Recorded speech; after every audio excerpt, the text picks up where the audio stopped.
everyone, I'm Gio, And I'm Josie. and today is the newest episode of Games I Speak. And you know, uh, the world's falling apart at the seams, but we're gonna do our best to keep bringing you, important gaming news that we find interesting throughout the week. So, first up, I just wanted to highlight a couple things that I thought were cool. First up, Humble Bundle. They're having a like a charity drive for the coronavirus, and it looks like they've already raised $5 million, which is awesome. So you can get the bundle, and look at these games, man. Look at these games: Undertale, Hollow Knight. I know.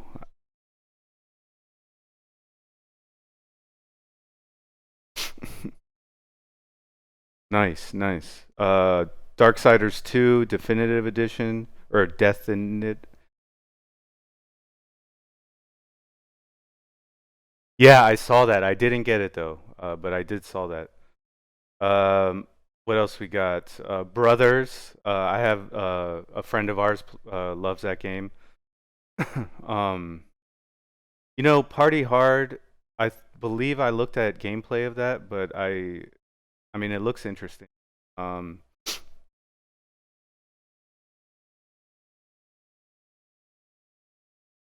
yeah, Brutal Legend. I remember when this game came out, a lot of people were kind of upset about it, but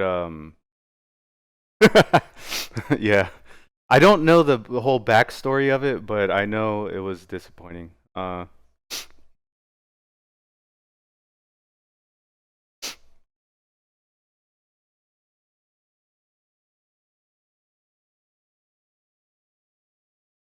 Mm-hmm.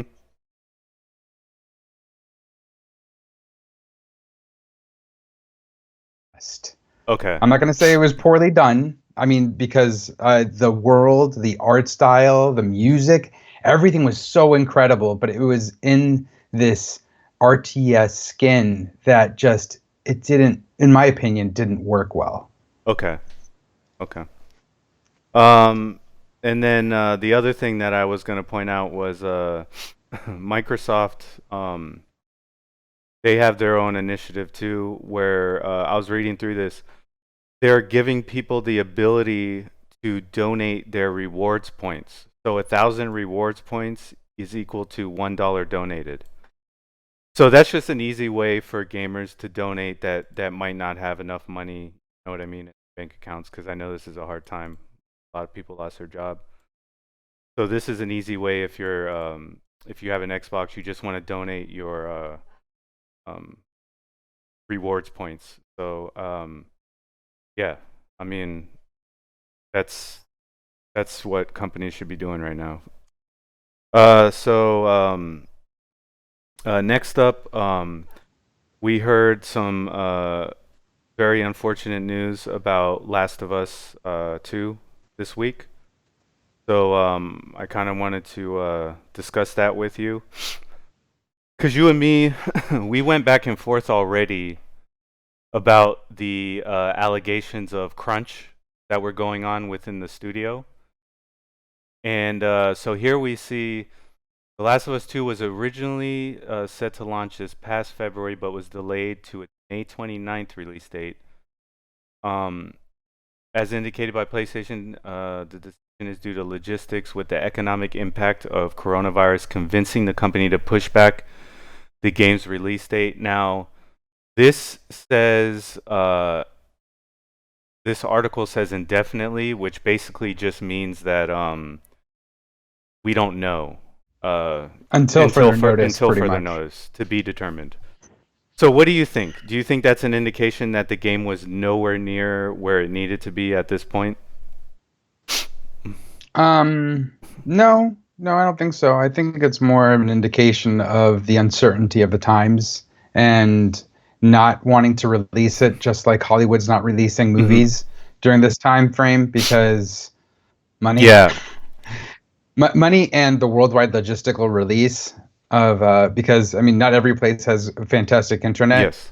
So physical copies are still a thing, and they are still Yeah. important. So those things culminate in a situation where it's just better to not take the Hmm. risk, and it's a safer bet as well as financially reasonable to withhold and wait until a more stable time. Yes. That's how I see Yeah. it. Yeah. No, I think you bring up a lot of good points there.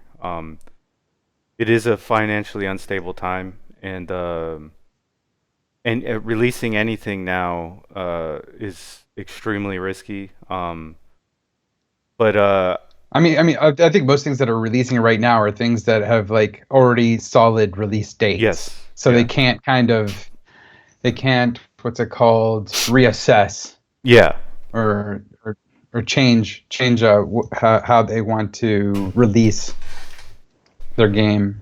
Yeah, and I mean, yeah, it's we should also point out that like a lot of people they are losing their jobs, and when it comes to buying a game or buying food, I mean, there's no contest there. You know what I mean? Yeah, There's I gotta get the game. that's you because you're a psycho. Yeah, exactly. uh, but yeah, I mean, it's it's freaking so uncertain right now what's going on. So yeah, we don't even. I'm surprised that we got a release date for what's it called, Xenoblade Chronicles Definitive Edition. That's coinciding with the end of May. And then this brings into question a couple of other Sony properties because I know Iron Man VR was also Mhm. delayed. The announcement was at the same time, and this brings into question Ghost of Tsushima. Yes, it does bring into question that. Um, So so so we'll see.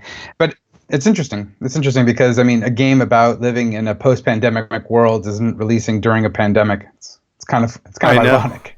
I know, but it's also one of those things where it's like people are so upset right now that we're in a pandemic. You know what I mean? And they're so upset because of many, many reasons I don't want to get into. But do you want a game that just reminds you of what's going on right now? You know what I mean? Like, uh, maybe that's a thing that people don't want to relive through their gaming experience, what they're reliving in real life right now. I mean, I don't know, but Well, I mean, let's be honest. Last of Us isn't like life right now. oh no, no, We're it's not dealing with the yeah, cordyceps. We're not dealing with yeah. cordyceps By the way, I eat yet. cordyceps mushrooms because Of course you they're do. actually good for your I cardiovascular want the system. next episode to be you looking like a I know. bloater, just like yeah, exactly. But yeah, so yeah, it's freaking crazy. And what were the other things that we talked about Last of Us 2 that were you were kind of worried about? Um, Well, I mean, I'm just worried in terms of content. Really, that's the major thing I was concerned with. Is that Last of Us, the first one, I enjoyed so much in terms of a storytelling mhm. game that I think that it was perfect from beginning to end. It was self-encapsulating, and I don't need a sequel to it. I just Yeah. don't. I don't need to relive that world. Even the DLC Left Behind, it was a prequel, and it wasn't necessary. I didn't feel like like it added a little bit more to Ellie, Mhm. but not much. It Okay. wasn't that intriguing. The Last of Us, the meat and potatoes of that first game, amazing, Mhm. beautiful. Mwah. But I feel like, especially within this, and this is getting into conspiracy theory territory, but we'll see. And getting into this current political climate, I feel like it might become a little preachy, especially dealing with the seeing as the how they've taken with the marketing. Mhm.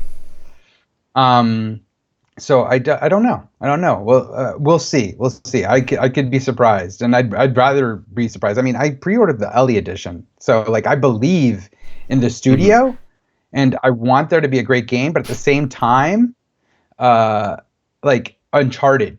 Uncharted is an incredibly great example. Like I loved Uncharted Hmm. 1. I didn't really care for Uncharted 2. I loved Uncharted 3. I didn't really care for Uncharted 4.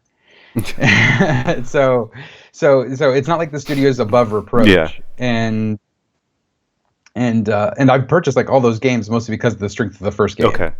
And there's been highs and there's been lows, and I just don't want this to be a low, especially with how well the first one ended. Yes. I mean, how do you feel about the situation? Yeah, so I was kind of the same way with you. The marketing turned me off to the game. Mm. And it was just one of those things where I was like, yeah, I don't want a preachy game. I just want to go out and kill some, zombie infected people. But Yeah, um yeah, but I these days, because we started this show, I try to think like holistically about the gaming community, and I want projects like this to be successful because I mean there's a lot of people's futures riding on it, you know what I mean? All the people that worked on the game, and the studio itself, like you said, you like the studio and you want the studio to succeed. So oh yeah, yeah, so I think it probably is for the best to hold off on this game, for what's going on right now, and to get it right and then release it. And maybe it'll be towards the end of the year. We'll see. But yeah, so you are right to bring up the issue about Ghost of Tsushima.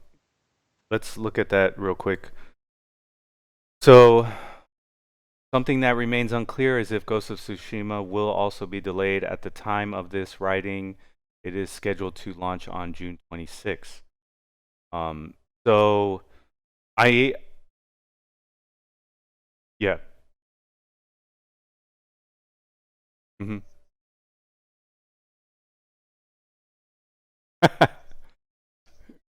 that I hate it. Like I don't need a redemption arc. Yeah, yeah, He justified in his actions in The Last of Us yeah, One, and that's why we love that game. yeah, We were with him for the entire yeah, ride. yeah. And But yeah, that is that, like you said, that's like unnecessary, right? It's unnecessary. You're just messing with the story at that point. exactly. And so I was like, we need to retcon, Yeah, which I mean, retcons have their yeah, place. There's positive and negative yeah, retcons. They're not all good or yeah. bad. Um, We'll see. we'll We'll see. see. We'll see. So next up, there's a, and I want to shout out to Yang Ye. Am I saying that right? Yang Ye. I saw this. He was covering this on his one of his videos that I saw. So so this is kind of complicated here because so this was reported obviously by Kotaku. It says sources, despite huge sales, Borderlands 3 developers are getting stiffed on bonuses. Now, what I read was that some of the games that they have profit sharing. So over here, uh, royalties from all the developers our games are split 60-40, with 60 going back into the company, aka Gearbox and its owners, while 40% is distributed to employees in the form of quarterly bonuses. This system has been in place since Gearbox inception, and when the company has big hits, it can be lucrative. When 2012's massive Borderlands 2 came out, many Gearbox workers made enough money to buy houses, a fact that the studio often touted while recruiting new employees. Um, so what we have here is it's saying that they're not going to get that same compensation that they did for Borderlands 2, even though Borderlands 3 was a massive success. Hmm. Um, Did you play Borderlands 3? no, I parted ways after the second one because I was like, this game's always the same. You know what I mean? Like, to me, Borderlands 1 and Borderlands 2, I was like, okay, I'm done with this. Um, Not to say that it's not a great game. I mean, people love it. I mean, I have a lot of friends that love the game, so I'm not hating on the game. It's just it's not for me. I mean, what about you? Did you play it? No, I'm actually the same way. Okay. Okay. I'm actually the same way. I got tired of the looter Yeah. shooter, especially since it didn't have a compelling Mhm. story. The first one really, really like bogged me down. I like the Yeah. characters, but the first one, when you got to the end of the vault, and I was like such a downer of an ending. I was like, what the? Oh, this sucks. And then so I didn't give two a chance, to be Okay. honest. I didn't even try to, but I heard like Handsome Jack is a lot of fun, and like they did better Yeah. storytelling. And I don't know, the characters that they have in the world is pretty It eclectic. is. So It is. I think I know that Borderlands is being re-released on the Mhm. Switch, so I think I might give it a chance there. But yeah, no, in terms of looting, shooting, I was just like, it's kind of you're playing the game to play the game rather than Yes. storytelling. And I'm actually leaning more towards storytelling in games as something that I value. Yes. Um, so I actually had two close friends almost get in a fist fight over some loot in Borderlands, the first one. A real fist Yeah, fight? yeah. It was on my Xbox. Wow. It was my game. I played it a little bit, and I come into the living room one day, and they're like, "You said that was mine. You said I would get the next loot," and and then they're just like, they get up and they start fighting over it. I was like, "Oh my god, this is guys, calm down!" like, I was like, Wow. guys, this game is full of loot. There's enough loot for both of you. You're, The game is only it's about only loot. about loot. We don't have to fight over loot. We don't have to fight over virtual guns. um, but yeah, I think it's yeah, I don't agree with withholding bonuses on your workers like that. I think What was the reason? I I did didn't hear a reason. exactly, exactly. I couldn't find one valid reason in here as well. Interesting. So, um, is it because the company is trying to build up some resources because of what's going on right now, so that they're in a better place to weather the storm? If that's the case, just be upfront with your employees and tell them. You know, say, look, uh, we're worried about the future of this company, so we need to save more money. That's why we're doing this. But at the same time, you're all going to get to keep your jobs. Be transparent. Let people know. But if that's, you Yes. know what I'm saying? Because to me, that could be a valid source. Like it's like, hey, do you want us to give you this massive bonus, or do you want the studio to be on better footing where you're more secure in your job? That could be a reason. I'm just guessing off the top of my head. The other reason could be that uh they just want to keep the money for themselves for whatever purpose. I don't know what the purpose is, but um yeah, it's not cool. It's not cool. You got to be Hmm. 100% transparent because these developers work like 60. Well, you were talking about crunch with Naughty Yeah. Dog. So yeah, there's going to be some form of Yeah. crunch in regards to these Yeah. games. So be transparent. Let the workers know why they're not getting their stated bonuses, and if you're not giving it to them because you're trying to ensure the company's secure, then you need to let them know so that they feel secure in their jobs as well. You know what I mean? It's that simple. I Yes. don't like when companies take this veiled approach to where they don't want their employees to know because they're scared of telling them the truth because they might make an educated decision. You know what I mean? Like it's like, Yes. oh wait, we don't want the company or the employees to know because they might make the smart choice for them and their families. Okay, well that's bullshit, and I'll never support that. So And that's why you didn't buy Borderlands. no, I didn't. I was not psychic at the time, so I didn't know this would happen. But That's why you didn't buy Borderlands. Just say no. it. But yeah, so let the employees know why you're withholding it. Obviously, it's not even the business of everyone else. I mean, I don't even know why Kotaku has to expose this. You know what I mean? Like, you should just let the employees know. Um, Hmm. so yeah, it's frankly, it's none of our business. if they're being fair, it's none of our business. They're letting the employees know. I mean, why do we even need to know about this? But clearly, they're not doing the right thing. So, yeah, just let the employees know. Be honest, be upfront, be transparent. Agreed. So next up, we have some controversy for the week. Um, and I talked to you before we started the show.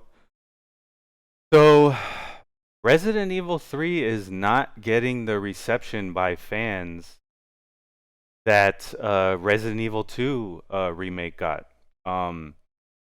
So here you can see a meta score by critics of 81% and a user score of 64%. Now, oh, okay. Let's do a search.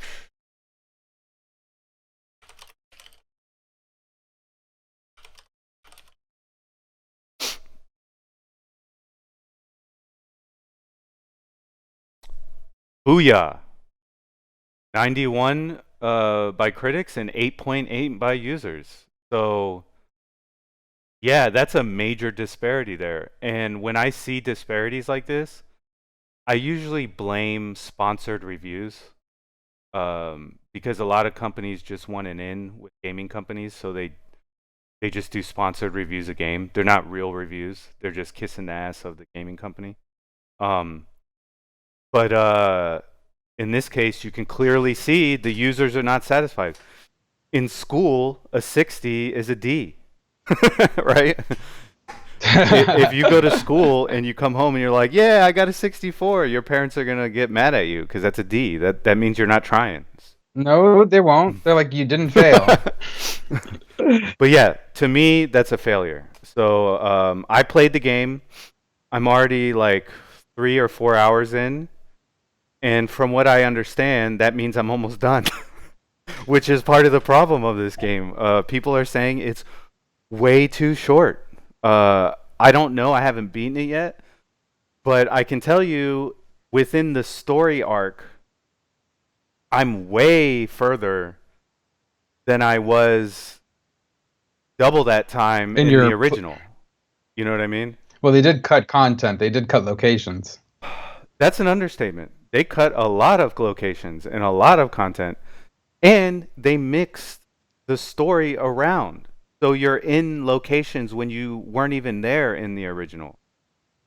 And so I just did a review on the original Resident Evil 3 on Dreamcast, and that's up right now if people want to watch it. That game took me like I wouldn't say like it took about 8 to 12 hours, okay? Which is that's a normal Resident Evil game. People are saying this game is taking them 5 hours. I don't know. I haven't beaten it. I haven't verified it, but they're obviously upset, and I can tell you because I've already started playing it. They butchered the story. I can give you that honest fact right now. They completely butchered the story. It's not cohesive in any way. I mean, you're jumping around different locations. I don't know what's going on. It doesn't resemble the original to me at all. I mean, it is a remake, and a lot of the complaints, granted that it got an 8.8 on Metacritic, but the Resident Evil 2 remake also got complaints of a similar nature, where they mixed things around, they removed content, and it's not exactly like the original game was. You played Resident Evil 2 remake, right? I didn't beat it, so I'm not gonna. You should talk on that because I didn't beat it. Well, I can only say, like, when I played Leon's first campaign, and granted, there's two different campaigns. Yes. They're quite similar, but they are two different campaigns. There are different scenarios within each campaign that are unique to each campaign.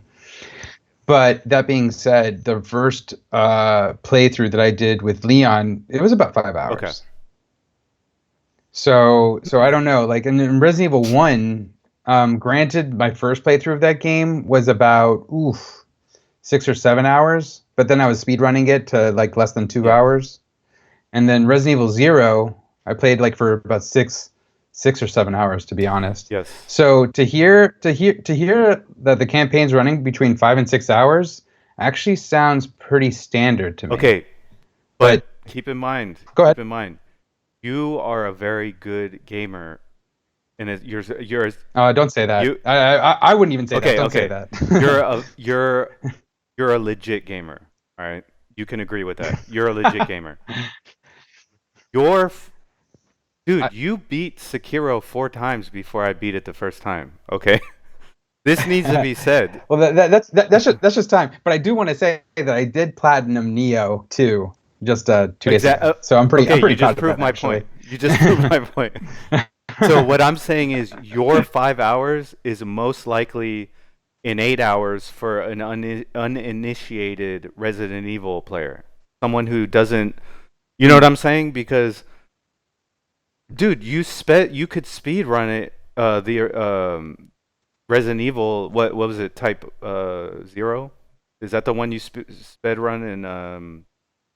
I sped run both Resident Evil 1 and 2 because in Resident Evil 2 Remake, you need to speed run them in under 3 hours or Okay. so under hardcore in order to unlock like the super Okay. weapons. So keep in mind the playability of these games is solely up to the player, right? Yeah, the Yeah, replayability, yeah, it's solely definitely. up to the player. The fast, And I replayed the hell out of those yes. games. Now it took me around 10 hours to beat Resident Evil 3 because don't forget, instead of playing Leon and uh, Claire Leon and Claire's story separately, like Resident Evil 2. In Resident Evil or Chris and Jill in the first Yeah, one. in Resident Evil 3, you play Jill and Carlos. You just switch off between them. So it's not a new game. You do play both, but it's within the same story. And there's a lot of content in Resident Evil 3, man. I mean, there's a lot, and a lot of people. The story is much longer than 2. So the fact that you take that down to You're talking about the the OG3, right? OG3, yes, the OG3 is a Okay, long okay. story. Um, Okay. and it's a hard game. It's a hard game because you have to fight Nemesis straight up. You don't get cutscenes to help you. You know what I mean? So, Well, this is my devil's advocate yeah. situation here, and this is just me Yeah. wondering: is the fact that the Capcom has streamlined gameplay. Oh, yeah, it's very You streamlined know in this. that really assists in cutting down time because in the games, and I love them. Don't get Yeah. me wrong, but you're battling the controls just as much as you're battling the enemies in the Tank game. controls are ridiculously difficult in this day and Exactly, and age. getting accustomed to them is quite difficult. Like you have to really uh, work at it in order to get accustomed to it. And even then, like as I was speedrunning Resident Evil 1, I never really truly got accustomed to it. But it was still the best way to play because in Resident Evil 1 versus Resident Evil 2 Remake, the camera angles, they're all Yeah. fixed. And so the fixed hand controls were better than actual like one-to-one Yes. controls where, forward is what's it called? Relative to your position rather than just forward is Yes, always because if you're forward. turned this way, forward means you go this way instead of going Exactly. this way. Yeah. Yeah, it Exactly. took me till the end of So Resident Evil 3 when I replayed it to get used to the tank controls. Till the end of the game. ex- yeah, no, and that's what I'm trying to Yeah. say is that like that artificially pads the time, Yes. Yes. whether you like it or not. Yes. You're right. Uh, You're right. so so I'm just wondering. I mean, I can't speak to story, and I don't want you to talk I'm about not it going to. I'm because not going to. Yeah. I haven't played it yet. I haven't gotten my copy. But I'd say the controls in general would assist, and this is my devil's advocate, in streamlining and speeding up the playability of the game. That's all I'm Yes. trying to say. But I will say this. Resident Evil 3 while you did have to solve puzzles to Mm. get to next stages in the map, you were the exploration to me felt more um, expansive because I was always like, man, I'm missing something. What am I missing? And I would have to run around try to figure it out. This game is more streamlined, so it kind of holds your hand. And I will say this, on the mini map, it does show you where items are. So whereas in And is that automatic? I believe, well, I was seeing it automatically. I was Oh, looking for items and I pulled up the mini map and I was seeing like icons and I was like hovering over them and it was like, "Oh, here, I'm not going to spoil anything. Here's this item that I'm looking for right now." And I would just run there and get it. because in the OG games, as soon as you entered a room, all the items were visible on the map as long as you entered the room. Yes. So you could see what items you missed. Yes. But if you never enter the room, then you're not going to see what items are in the Yes. room. Okay. So if that's the case, then you're probably right. That's probably how they're doing it. You probably have to Okay. get in the room first to see it, which makes sense. Yes, and and it's easy to miss things and then see like, oh crap, I missed that one item in that one room upon further inspection of the Yeah. map. So I will, and here is another complaint that I saw from people was that you know how in Resident Evil 2 remake they had those like visceral scenes where they showed zombies like biting into people and they showed them like close up, you could see their face. I mean, you played the Resident Evil 2 remake, at least the Yeah. beginning, just the very first part where you're Oh running my into the god, police dude. officer Yeah. that's downed with the Yeah. walkie-talkie. Forget it, and his face is practically like slipping Yeah. off. None Oh, of that in Resident Evil it 3. is incredibly gory. None of that. That's unfortunate. Yeah, they took out those gory scenes for some reason and I saw people complaining about that. They're like, "Why did you take that out?" Because that is what truly set the tone in the Resident Evil 2 remake and it scared a lot of people actually. Um Yeah, it was yeah, good. Has Capcom made any kind of announcement?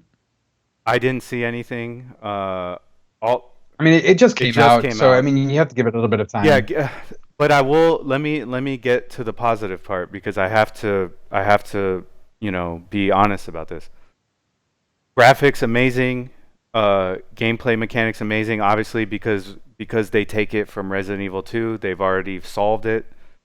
Um, Well, the Dodge is new. the dodge is new, and the dodge is very important because Nemesis is an asshole, and and don't forget the dodge mechanic was massive in the original Resident Evil 3. You had to Yeah. dodge Nemesis, or else you were just gonna get pummeled and you wouldn't get anywhere. So A lot the distinction that I don't think a lot of people make is the fact that Jill is like a special forces type mhm. member. Like she's part of She's STARS, which legit. is like I guess the equivalent of something like She's SWAT, legit. I Yeah. guess, like police style. And Leon is supposedly a rookie. He's a rookie cop. And Claire, I mean, her brother was in STARS, so her brother taught her stuff. But still, I'd say I'd put her on the equivalent uh like level as Leon. Yes. So playing as Jill is supposed to be more empowering. Like you're supposed to like kind of know your shit. Yes. Jill. The stuff that Jill does. That's why it's more action Oh oriented, to be yeah, yeah. honest. No, fully. But the stuff that I'll say this: the stuff that Jill endures in Resident Evil 3 is insane. Like it would drive Oh any yeah. person insane. Like any person would be mad, and almost any person would die. No one would survive what Hmm. Jill survives. And then obviously Carlos is a stud. I mean, you could just look at him and be like, "Wow, this guy's a stud." And also, I notice I don't want to spoil anything, but I feel like Carlos can take more damage. Don't. I mean that's kind of been that was the case with Chris and Okay. Jill in the first Okay. game. So Though everyone liked to play as Jill because she had the more inventory. yes, yeah, yeah. Carlos has shit inventory, but yeah, he can. I feel like he definitely takes more damage, which is very helpful. But yeah, Jill Mm. has a better array of weapons and items at her disposal. So yeah, I mean, yeah. So let me just kind of reiterate where I stand. The story is not. Well, you have a review I coming have a out. review coming out. But I'll just boil it down real quick in a sentence. Story not where I think it needs to be. A lot of content missing, but the graphics and the gameplay are good. So yeah, look forward to my review. I'll put that up, and I'll try to be as honest, but also I'll try to be as reasonable as possible because some people will enjoy the game, you know. But as we're seeing, it has a D score right now from users, so keep that in mind. Um, That's fair. Next up, we have the reveal of the PlayStation 5 price point. So here we have it.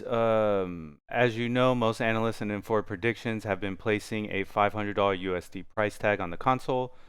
So if the PS5 uh, does manage to, if it does manage to come in, it does manage to come in at 400 USD.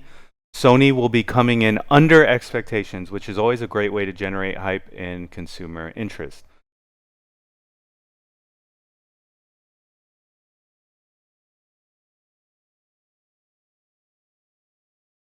Yeah. Um.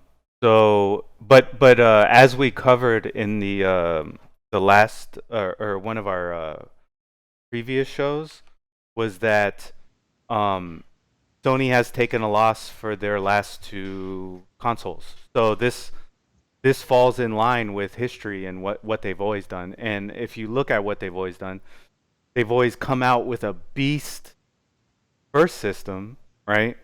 They especially the PlayStation 3, right? Beast first system, awesome specs, everything. And then over time, they I don't want to say cheapen it, but they make it more. They make it. They bring out a Yeah, slim they version. make it more economically viable as the console life progresses, and that's where they get their money back. So, um, I thought they get their money back from the amount of yeah, sales. and the sales too. So The install base is quite it's very large. large. It's very large. Yeah. So, yeah. So obviously, yeah, they get most of their money via publishing sales. But they do. I feel like when they make the consoles a little bit cheaper and smaller as time goes on, they kind of offset those costs that they lost in them. So, what do you think? I mean, do you think this is in line with what we were expecting, or do you think this is better than what we were expecting? I think it's in Okay. line. I think it's definitely in line. $400 is reasonable. It's a sweet spot, and honestly, I'm interested to see what Xbox is gonna do. Yeah, because their console looks now. It's stupid how their console looks. It looks great, man. It looks great. No, it looks Yeah. phenomenal. Incredibly powerful. If anything, I'm more excited for the Xbox One, or sorry, Xbox Series Series X. That's X a mouthful. more than the Yeah. PS5, but only in terms of specs rather than actual Yes. games. Because third-party games in general, I like on the Xbox. I'm getting Resident Evil 3 on the Xbox One Yeah. X, but PlayStation has the exclusives. They have the exclusives that I want, like Ghost of Tsushima, Last of Us, Final Fantasy VII Remake. Well, Final Fantasy VII Remake is on all of them. It's on PS4 for now, Um, right? but Neo 2, Yeah. Neo 2 is a PlayStation exclusive. You know, so Street Fighter 5. there's that. Street Fighter There's 5 was that.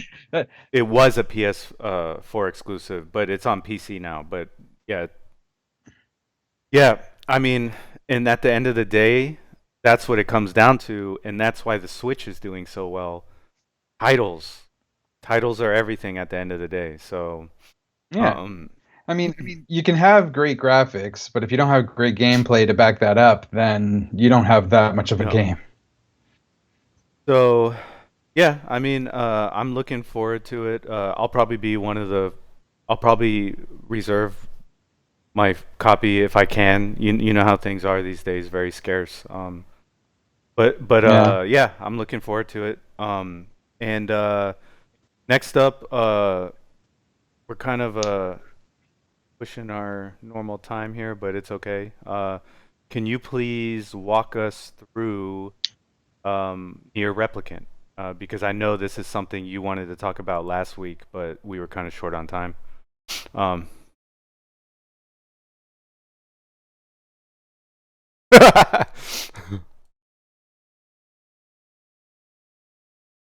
Yeah, what is this? Okay. I didn't know that, but thank you.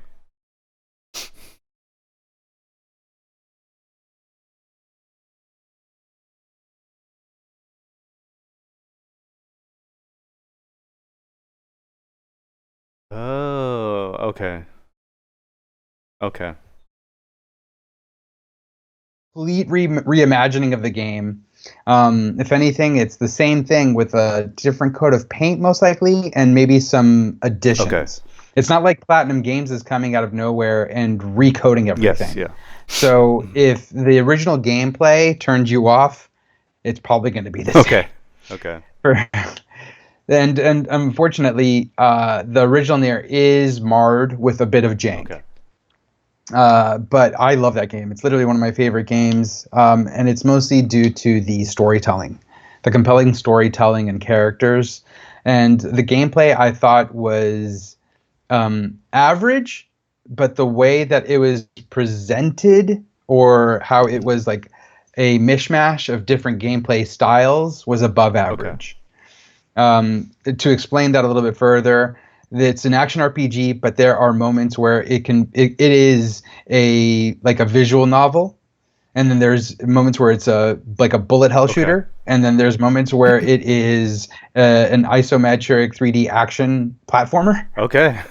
or 2D action platformer. So there's like all these ideas and concepts that they wanted to execute. They just didn't execute them all too Okay. well.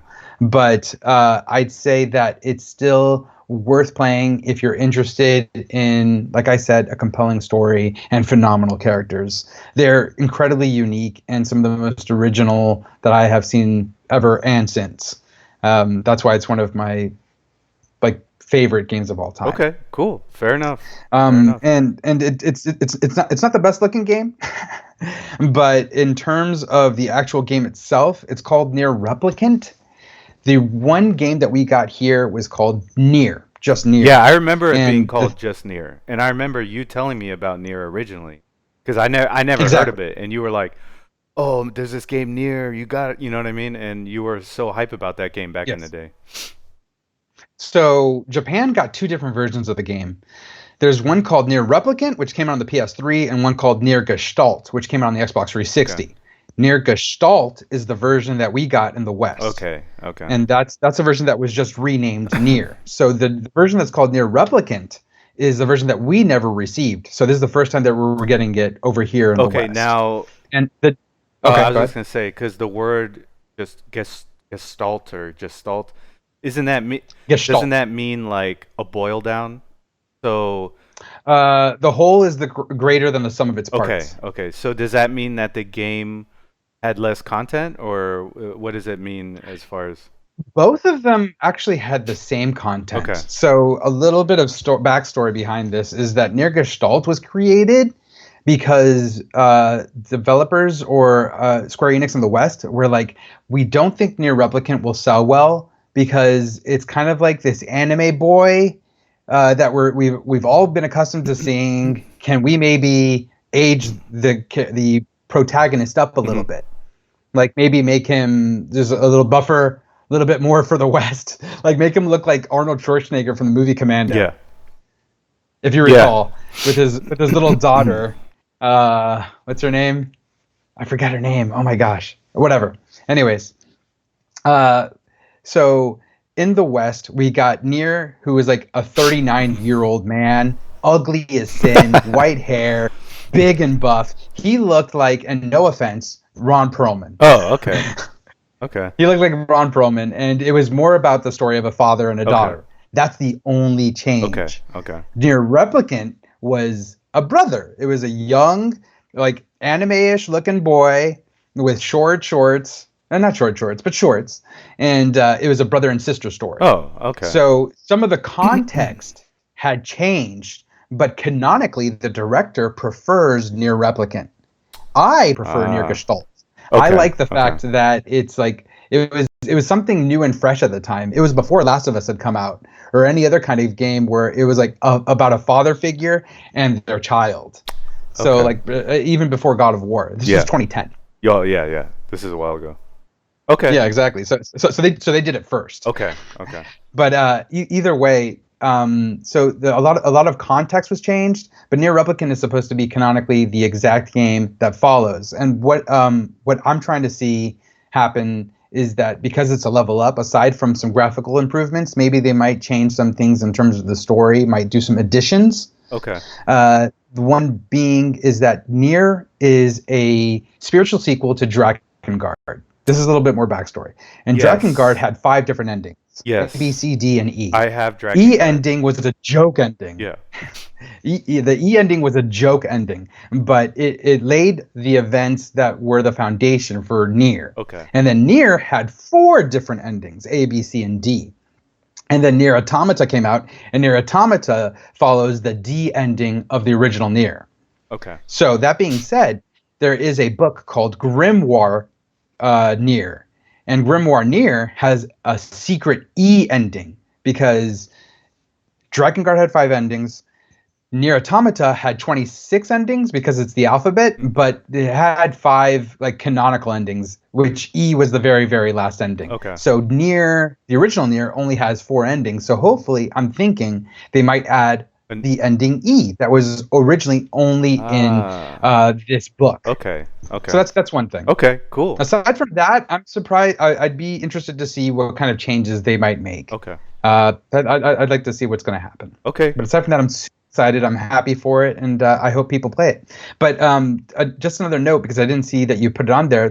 They actually announced another game, a mobile game called Nier Reincarnation. Yeah, I know. I saw that. I didn't post it because, I mean, It's a mobile it's game. a mobile game. Yeah, so I don't know. Yeah, the quality on those things is kind of skeptical at Hit or first. miss. Yeah, it's hit or miss. Um, I completely agree, but it might be important in terms of story only because this could be the background of a main character in the original Nier. oh, okay. And that character's name is Kaine. Okay. And she is an intersex woman with who's possessed by a demon, a demon Shit. called the Shade. Okay. Yeah, exactly. Yeah, she's like actually one of my favorite characters. So we'll see what happens there. Okay. Uh, but I'm excited to see what kind of game that is and what it ultimately is about. Okay.